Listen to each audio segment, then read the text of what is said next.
So good morning everyone. So I am the fourth reporter of chapter 4.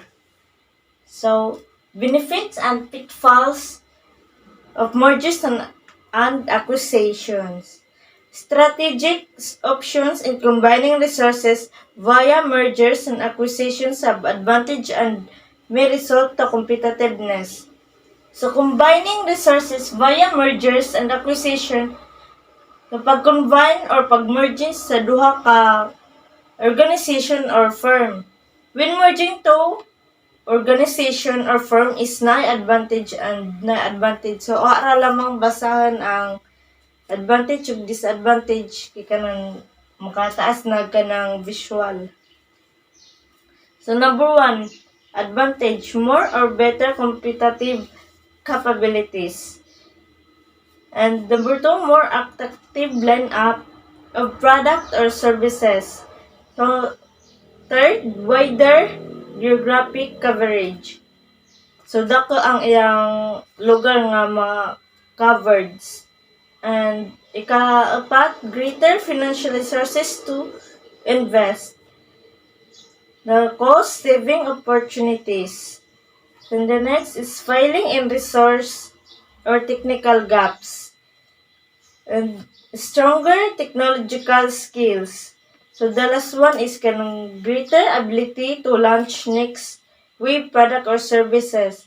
So kanang nakuno kay greater ability to kanang mag-launch na puduglain nga kanang product sumugbuhat og lain nga product or services. So ano na pud sa kanang disadvantage. So resistance from rank and file employees. So, kanang problema sa kanang mga trabante, employees. And the second, the hard to resolve conflict in management styles and corporate cultures. So, third, thought problems in combining and integrating the operations of the one different companies. And the last is greater than anticipated difficulties in achieving expected cost savings, sharing of expertise, and achieving enhanced competitive capabilities. So, ano pa ta sa kanang outsourcing advantage and conditions to consider.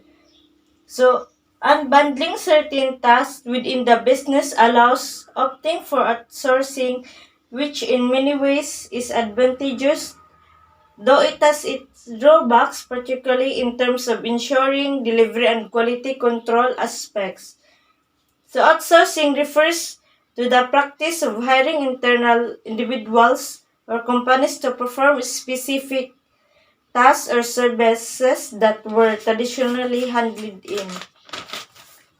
So, outsourcing is a good or a services from an outside or foreign suppliers. So, example, coordinate kag manufacturer sa laing nasod, nga ipadala nila is ang finished product na, so bale ni-import ta og product gikan sa other country. So, napi advantages of kana outsourcing, so hargya pong basahan. So, number 1, improves firms' ability to obtain high quality and or cheaper components or services. So, maka-improve siya sa kanang company or firm nga ma-obtain ang kanang high nga quality sa maong product o kanang makuha nimo ang kabarato pod. And number 2, improve firms' ability to innovate by interacting with best-in-the-world suppliers. So, maka-improve po ko siya sa kanang company or firms nga makuha ng imong product through kanang makipag-interact ka sa kanang mga dagko na nga mga supplier o kanang mga company pod.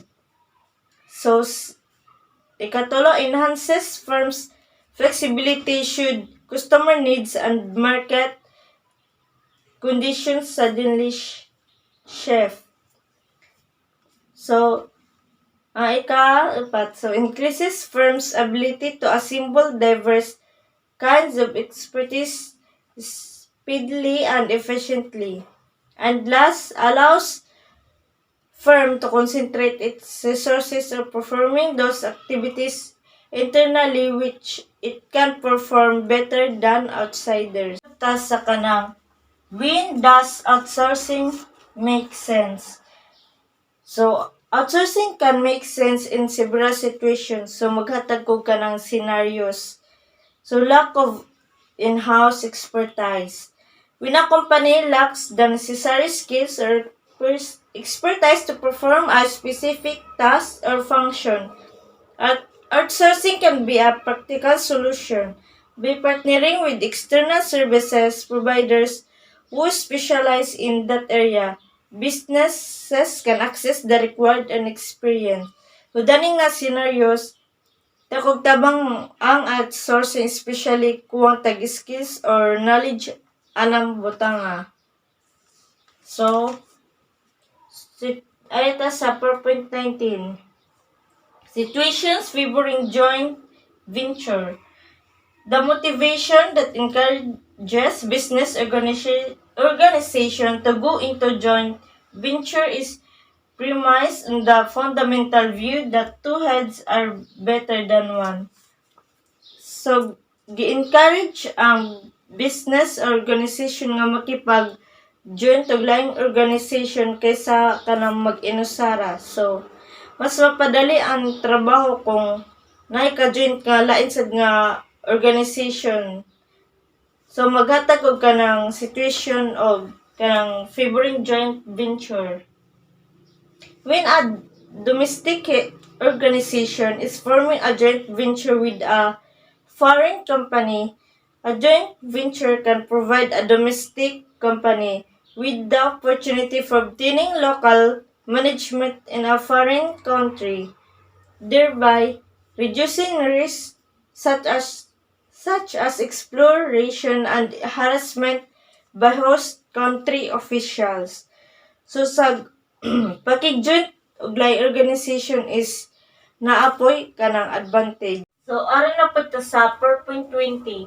Situations favoring retrenchment.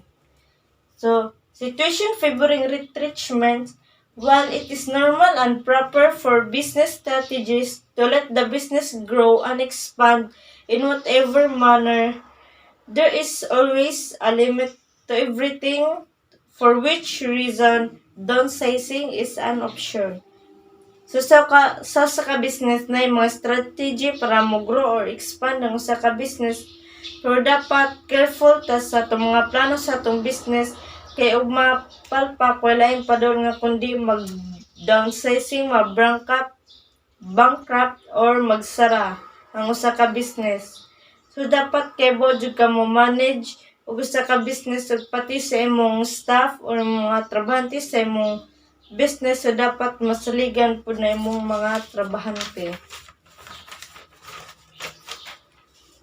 So maghatag ko kanang situation favoring retrenchment.